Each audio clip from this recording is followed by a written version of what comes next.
اللہ الرحمن الرحیم، یہ آپ کے سامنے حدیث نمبر 124 ہے، لیکن اس کا باب پہلے دیکھیے۔ امام بخاری باب باندھتے ہیں، باب السوال والفتیہ عند رمی الجمار۔ جب کوئی رمی جمار کر رہا ہو، شیطان کو کنکریاں مار رہا ہو، اس وقت کوئی سائل سوال کرے تو اس کے سوال کرنے میں اور عالم کے جواب دینے میں کوئی مذائقے کی بات نہیں۔ ابن حجر اسقلانی رحمۃ اللہ لکھتے ہیں، اس کے ساتھ دیکھیے دیکھیے عبارت، مرادہ اس کا مطلب و مراد یہ ہے ان اشتغال العالم بالطاعات لا يمنع من سواله عن العلم ما لم يكن مستغرقا فيها، کہ اگر عالم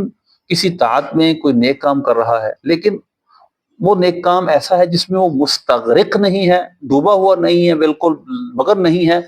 اس سے سوال کرنے میں حرج کی بات نہیں ہے۔ اور کہتے ہیں کہ ان الکلام، یہ کوئی شک کی بات نہیں، ان الکلام فی الرمی وغیر من المناسک جائز، رمی ہو یعنی شیطان کو کنکریاں مارنا ہو، اس کے علاوہ اور مناسک حج جو حج کے طریقے ہیں، جو حج کے فرائض واجبات ہیں، وہاں پر کلام کرنے میں حرج کی بات نہیں ہے، کیونکہ کوئی ایسی جگہ موجود نہیں ہے حج کے ان مناسک کے اندر جہاں پر کلام منع ہو نماز کی طرح، ایسی کوئی بات موجود نہیں۔ اب حدیث دیکھیے، حدیث کو دیکھیے جی، حدثنا ابو نعیم ابو قال حدثنا عبد العزیز عزیز ابن ابی سلمۃ عن زہری عن عیسی بن طلحۃ عن عبد اللہ بن عمر۔ یہ حدیث ہے حضرت عبداللہ بن عمر رضی اللہ تعالیٰ عنہ۔ یہاں پر حدیث عمر اور عمر میں فرق ذرا دیکھیے، یعنی عمر اور عمر میں فرق ہوتا ہے صرف پڑھنے کا۔ دیکھیے عمر اور عمر میں فرق کیا ہوتا ہے، عمر کے آخر میں واو ہوتی ہے اور عمر میں واو نہیں ہوتی، وگرنہ اس واو کے ساتھ اس کو عمرو نہیں پڑھا جاتا، یہ عمر ہی ہے عمر نہیں ہے، یعنی عمرو نہیں ہے عمر ہی ہے، صرف عمر اور عمر میں فرق کے لیے یہ واو لکھی جاتی ہے۔ حضرت عبداللہ بن عمر رضی اللہ تعالیٰ عنہ جو قدر صحابی اور روایت کرتے ہیں، قال رأیت النبی صلی اللہ علیہ وسلم عند الجمرۃ، میں نے نبی پاک صلی اللہ علیہ وسلم کو جمرہ یعنی شیطان کے جو بنے ہوئے سیمپل وہاں دیکھا، یا جس پر کنکریاں ماری جاتی ہیں، وہ آپ سے سوال کیا جا رہا تھا، یعنی آپ سے پوچھا جا رہا تھا۔ فقال رجل یا رسول اللہ،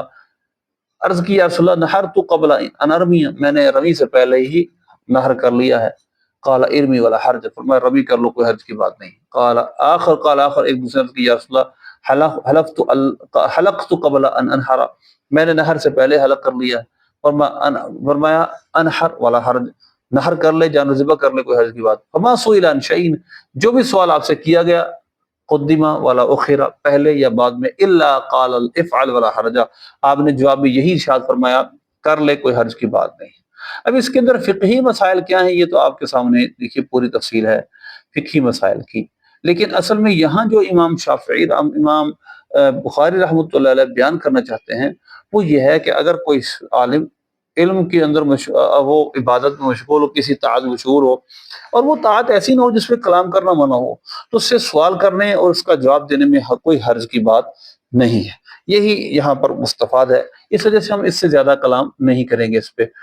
آگے چلے، اور امام بخاری رحمۃ اللہ علیہ باب مانتے ہیں وَمُوتِيتُ مِنَ الْعِلْمِ إِلَّا قَلِيلًا، تمہیں علم تھوڑا دیا گیا۔